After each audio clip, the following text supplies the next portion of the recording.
5 pesos en el bolsillo. La paz tiene que ver con una educación pública y de calidad. Y entonces veamos Bogotá, pero veamos Bogotá, y es mi apreciación respetuosa, Bogotá venía en una senda de construcción de política pública que hacía realidad la paz. Vamos a las cifras y veamos los hechos. Cuando usted ve en Bogotá, durante los últimos 12 años, cómo Bogotá viene reduciendo la pobreza multidimensional, que se ve la educación pública vaya alcanzando los estándares de la educación privada en la ciudad de Bogotá. Uno, que Bogotá no haya tenido muertes de niños por desnutrición. Claro que aquí tengo que decir que ya en lo que va corrido del año y en la administración de Enrique Peñalosa van 5 niños muertos por desnutrición en Bogotá, cosa que no se veía en años en la ciudad de Bogotá. Entonces Bogotá venía en esa senda. Bogotá venía quitándole jóvenes, que es su inquietud, quitándole jóvenes a la violencia. El programa Jóvenes en Paz, por ejemplo. En fin, Bogotá venía planteando, y ahorita lo estábamos conversando, cómo llevar la universidad a los territorios, que fue una de las grandes revelaciones que hizo la encuesta que se hizo por primera vez en muchos años en la ciudad de Bogotá, la encuesta de juventud, que reveló que en Bogotá hay 2 millones de jóvenes, la mayoría de ellas pertenecientes a sectores populares y que anhelaban no una educación técnica, sino ya una educación profesional. Y para eso se necesitaban las universidades en los barrios. Por eso la construcción aquí en la Universidad Distrital, que me dicen, lamentablemente, que anda embolatada. Entonces, Bogotá venía... Se va a hacer inclusive un foro sobre ese problema. Para ahí cuenten con el concejal progresista. Para ese foro. Sí, ya, por ahí tenemos la... Les pediría la invitación. Entonces Bogotá venía, digamos, en la superación de la pobreza multidimensional, y eso tiene que ver con la paz. Ese es el nombre de la paz, como creemos muchos de nosotros, justicia social. Es el apellido de la paz. Pero lamentablemente estamos ante un gobierno, y hay que decirlo así, un gobierno que está gobernando para una minoría pudiente. Estamos frente a un gobierno de negociantes y que está en este momento ya rompiendo los indicadores para mal de pobreza, educación, salud en la ciudad de Bogotá. Entonces, de una Bogotá que venía superando la pobreza multidimensional, acercándose a una paz con justicia social, vamos a pasar a la ciudad de la furia. A la ciudad de la furia. Bueno, Andrés, la misma pregunta, ¿qué pasa con estos jóvenes? Es que a mí me preocupa mucho una cosa, y yo le decía inclusive a unos del no, a ver, no mire la paz en La Habana, no la mire en Cartagena, mírela aquí en la ciudad. A partir de firmar la desmovilización, perdón, la terminación del conflicto, tenemos que pensar en paz, pero esa paz se construye aquí. Miremos las bandas juveniles, miremos esta parte de los jóvenes que no, como que no tienen otra esperanza. ¿Qué hacer con ellos? Bueno, yo creo que el primero que hay que decir es que la paz tiene que ser una herramienta para todos y todas. Y no puede ser un papel firmado, que además es apenas un acuerdo para transitar ese camino. La paz tiene que convertirse para nosotros en una herramienta, y una herramienta que tenemos que aplicar en todas partes. Y fundamental que lo apliquemos en la política nacional y la política distrital. No puede ser posible que en la política distrital se tenga un discurso de paz cuando se hace otra cosa, que es lo que hemos venido viviendo. Entonces se habla de paz, pero se persigue al vendedor ambulante. Se habla de paz, pero se persigue a los habitantes de calle. Se habla de paz, se persigue al trabajo informal. Eso tiene que traducirse en políticas concretas. Y esa consigna de Bogotá, capital de paz, es eso. Cómo las políticas que están diseñadas en el distrito están orientadas a garantizar la solución de todos esos problemas. En el tema juvenil, nosotros incluso en muchas de las campañas que ya hemos insistido. ¿Cómo ha sido la forma de atacar el problema de muchos? Ha sido con seguridad. Y eso no lo resuelve la seguridad, si no tendríamos que llenarnos de policías, un policía por cada casa. Creemos que eso se resuelve con empleo, con educación, con salud. Muchos de esos jóvenes están metidos en el no futuro. Y están metidos en el no futuro porque realmente no existe posibilidades reales de que se desarrollen. Caen en las redes del narcotráfico, del vicio, de la delincuencia, porque no hay educación, no hay salud, no hay garantías sociales, esas cosas son a las que nosotros llamamos justicia social, que la gente tenga acceso a sus derechos, derecho a educarse, derecho a tener una salud digna, derecho a tener posibilidades de empleo, de vivienda. Si nosotros no resolvemos eso, el problema de fondo de la delincuencia no va a terminar. Pero para empezar a trabajar con esos temas, pues es importante que haya un compromiso político, ético de las administraciones. Incluso, miren, en términos de la elección, de la votación pasada del plebiscito, yo creo que la actual administración nos restó. Porque pues con todas esas políticas, uno cómo le va a decir, uno iba a hablar con los vendedores ambulantes y cómo le iba a decir al vendedor ambulante, crean la paz cuando le están dando bolillo por vender en una esquina. Es muy difícil. ¿Cómo la gente puede creer en un futuro mejor cuando lo están golpeando, le están quitando su mercancía, le están eliminando la posibilidad de sus derechos? Pero eso es lo que queremos alcanzar con la paz como herramienta, que todo eso se convierta en la posibilidad de que la gente pues pueda tener esas posibilidades. De resto eso se va a quedar en un discurso. Esto es apenas la cuota inicial de un largo camino que va a ser la implementación. Holman, usted como concejal de Bogotá había pasado por alto decirle a nuestros oyentes que estamos aquí con el concejal Holman Morris, Ese pequeño detalle. representante del movimiento progresista, Por ¿cierto? supuesto. El único concejal de progresista. Anterior director de Canal Capitán, tenía un programa muy bueno por la mañana, Primer Café. Yo no me lo perdía. Ahora pues me toca ver muñequitos. Ahorita se ven los debates ahí. Una pregunta. Es que en Bogotá sucedió una cosa y creo que eso también hace parte de la paz. Ustedes desde el consejo, ¿cómo ven? O usted, ¿cómo ve esto desde el consejo? Acaban con la calle del Bronx. Creo que era una enfermedad que había que darle. Pero, ¿qué pasa con esos habitantes? ¿Cómo ven ese problema que se ha generado en toda la ciudad con estos seres humanos? Porque no son otra cosa, son seres humanos igual a usted, igual a mí, ¿cierto? Sino que pues han cogido por otro camino. ¿Cómo ven eso? Bueno, usted me pregunta por la ciudad de la furia. Es en la que estamos viviendo hoy.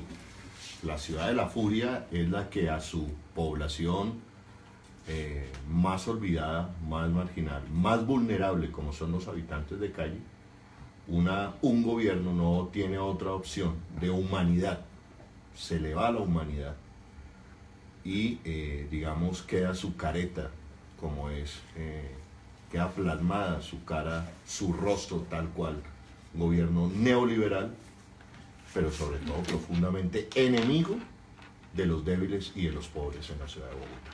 Para mí, lo que hicieron con el habitante de calle en el Bronx reveló la cara, el rostro real de la administración de Enrique Peñalosa. Pero es un conjunto de hechos graves que me permiten a mí reafirmar, y grábense esto, queridos oyentes: la Bogotá de Peñalosa es la ciudad de la furia. Pero ¿y por qué lo digo? Mire esto. Como usted bien lo dice, yo soy concejal del movimiento progresista, declarado en oposición al modelo de ciudad que pretende imponer Enrique Peñalosa. Ustedes pueden creer que en lo que va corrido del año me han negado el derecho que tengo constitucional de ejercer oposición política, porque me han negado el derecho de el control político. Es decir, hacen una gran cantidad de malabares para quitarle la voz a la oposición política en la ciudad de Bogotá. Eso no es política, eso es falta de decencia democrática. Así no se gana el respeto la gente y así no se va a ganar el respeto este Consejo de Bogotá. Entonces, a eso súmele la arremetida contra los habitantes de calle en el Bronx. Y ojo con esto, nosotros no estamos en contra del operativo que se llevó a cabo en el Bronx, pero es que a esta ciudad le dijeron que llegaban los gerentes, a esta ciudad le dijeron que llegaban los que se las sabían todas en los artes de la gobernanza, pero mire lo que hicieron. No tenían un plan de contingencia para el día después del habitante de calle y crearon una crisis humanitaria en la ciudad de Bogotá, expulsando a los habitantes de calle, metiéndolos de alcantarilla en alcantarilla, de caño en caño, con gases lacrimógenos, como lo he visto, hasta que estos habitantes de calle se difuminaran por la ciudad de Bogotá ante la inexistencia total de una política pública, pero más allá de la inexistencia de política pública, ante la indolencia de esta administración, que es peor. Cuando usted no tiene gesto de humanidad hacia los más débiles de una sociedad, puede esperar lo peor de sus gobernantes. Y eso fue lo que vimos en el Bronx. Pero lo hemos visto gestos de la misma naturaleza con otras cosas. Cuando usted le pretende decir a la ciudad de Bogotá que va a condenar a Bogotá a un sistema inhumano como el Transmilenio, cuando usted le dice a los bogotanos van a tener más Transmilenio, eso es violentar a los bogotanos de un sistema que ya colapsó en la ciudad de Bogotá y que el mundo, la historia, no es Gustavo Petro, no es la Bogotá humana, no es Holman Morris. El mundo hace años descubrió que ciudades con más de 5 millones de habitantes tienen que estructurar su movilidad en torno a una columna vertebral que se llama metro subterráneo. Sin embargo, el apetito del negocio de Enrique Peñalosa por su invento, que ya se quedó corto para Bogotá y para cualquier ciudad en el mundo de 5 millones de habitantes, Transmilenio, no lo deja ver y va a someter a los bogotanos a esa tragedia. Y eso genera furia, gente furiosa en el Transmilenio todas las mañanas, ¿no es cierto? Gente furiosa porque se encuentra con un habitante de calle que viene gaseado por el ESMAD, golpeado con el ESMAD y se desquita con el primero que encuentra. Furia cuando esta ciudad, esta reestructuración de la salud está sometiendo a que por falta de ambulancias se muera la gente en las calles, o que por la falta de suministros debido a una reestructuración mal planeada y no estudiada, se muera la gente en los hospitales. ¿Qué genera? Furia. Vamos lamentablemente hacia la ciudad de la furia. Estamos viviendo la ciudad de la furia. Bueno, Andrés, haga algún comentario frente a eso, ¿lo tiene? Sí. Mire, es que, y la gente, yo intento ponerme en los zapatos de la gente que nos está escuchando, ¿no? Nosotros estamos hablando de paz, pero entonces hablamos de una cantidad de conflictos que hay en Bogotá. Entonces a veces la gente dice, bueno, estamos hablando de la paz, pero esa cantidad de problemas, que el Transmilenio, que la salud, que la educación.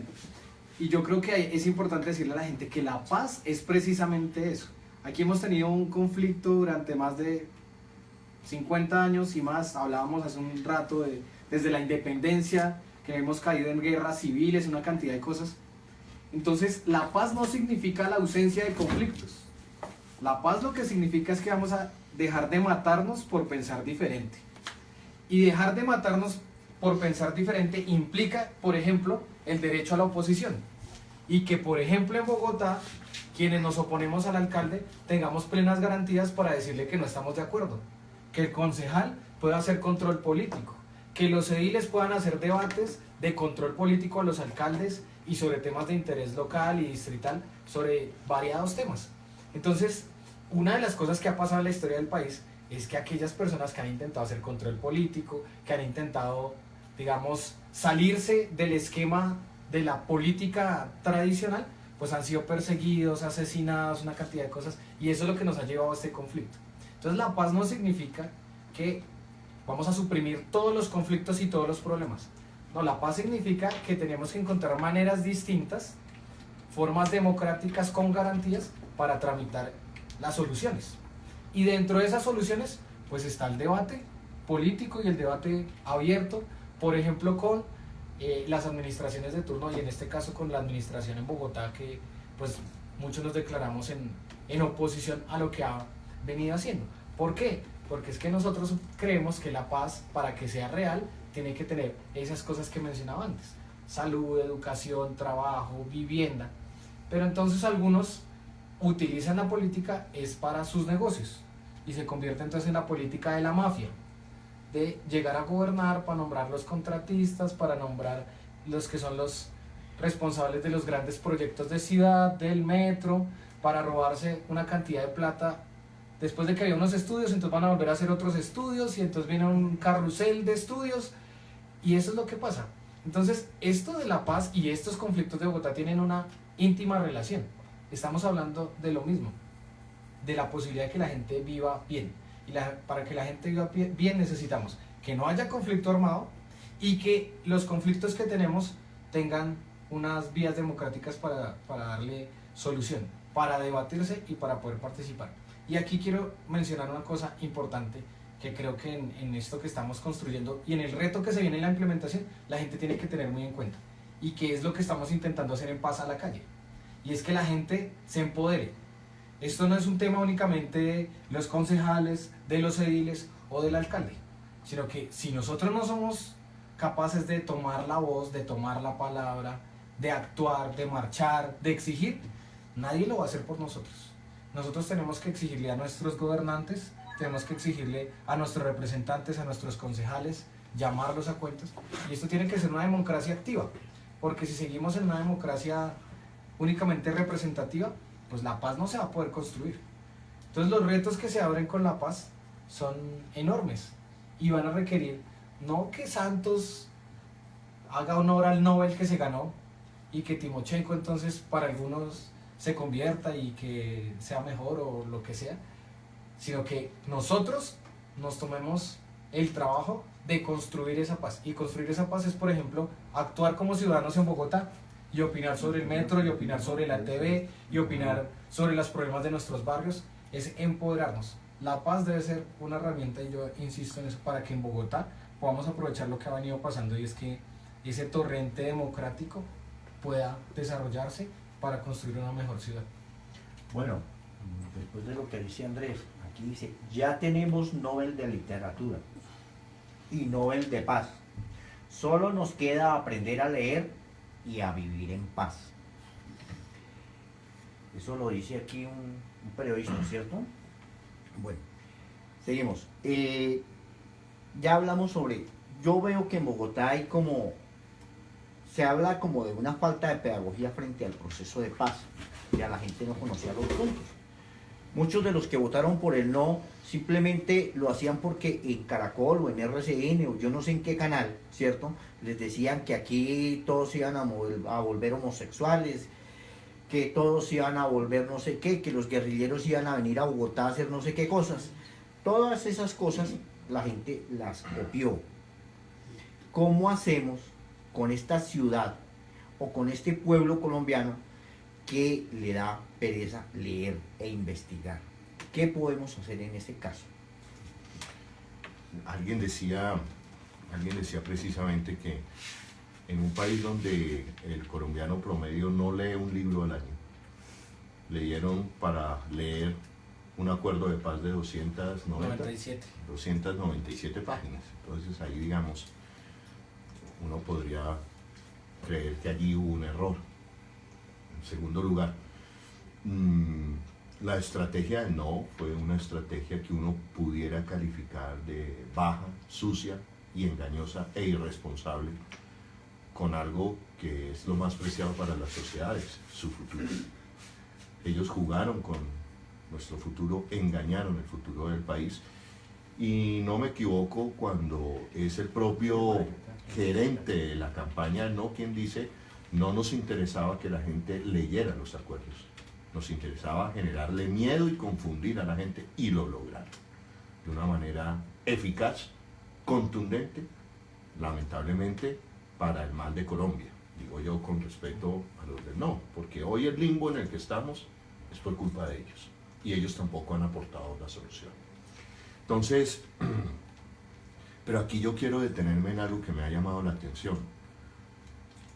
la maquinaria del sí tenía a generadores de opinión importantes de su lado, como un Carlos Vives, los actores populares, los cantantes, que son gente que mueve opinión, que dice una cosa y sus seguidores la aprueban.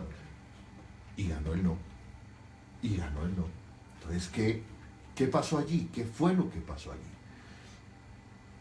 Entonces yo quiero ver, y lo digo también con mucha tristeza, el papel de la Iglesia Católica, lamentable totalmente, su neutralidad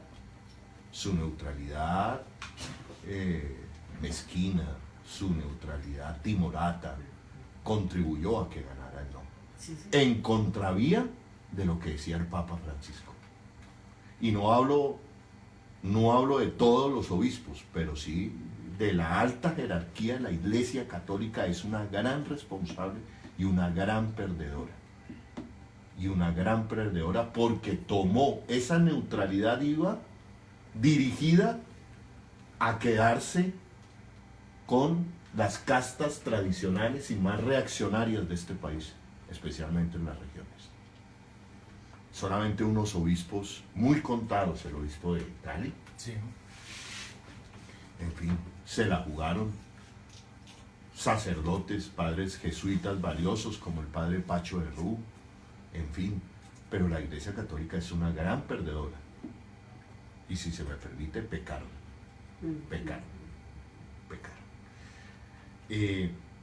Las iglesias cristianas, esa campaña en las iglesias cristianas diciendo que el sí era el diablo y el anticristo era Juan Manuel Santos, eso hay que analizarlo con detenimiento, eso hay que analizarlo con mucha calma. Y una estrategia totalmente errática por parte del gobierno Santos, especialmente en comunicaciones. Yo le insistí al presidente, a su ministro, en diferentes oportunidades.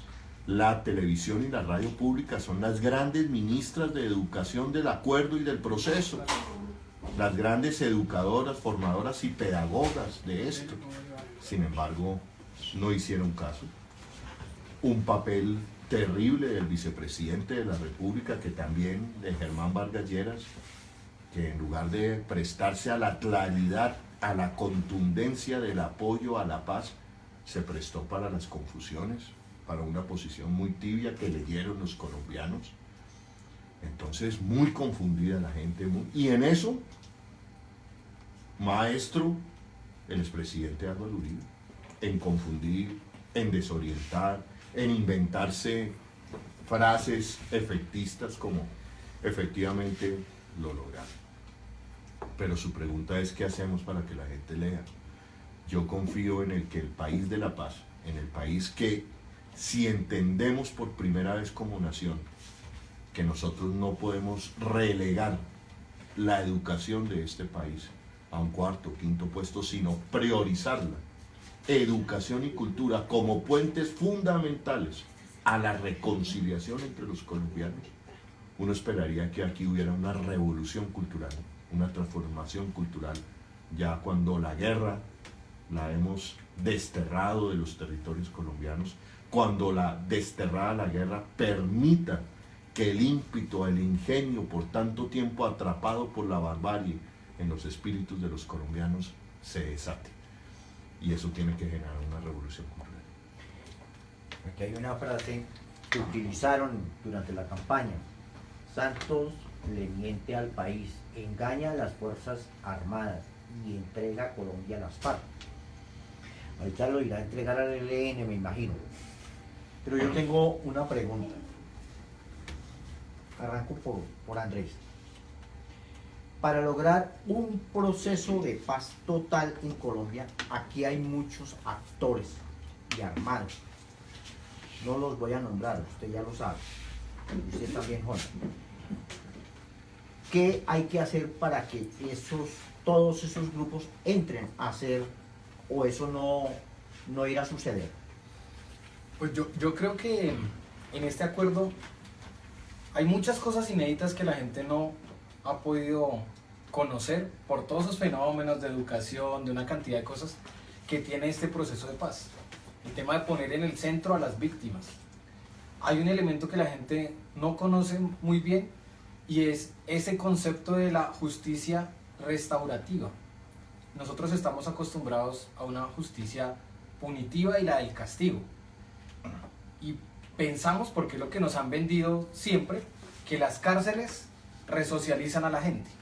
Pero miramos cómo están las cárceles, hay una crisis humanitaria en las cárceles, llenas de personas, y también hemos visto, a más ampliamente difundido en los medios, cómo desde las cárceles se sigue delinquiendo. Entonces eso es un problema de fondo.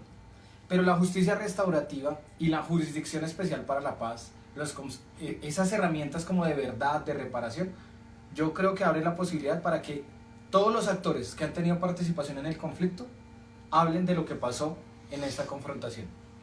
Y esas salas especiales de la verdad, esas salas especiales que están en el marco de la jurisdicción, yo creo que pueden abrir la posibilidad. De hecho, hay unas cartas de jefes paramilitares de los que fueron extraditados manifestando su interés de participar en esa jurisdicción.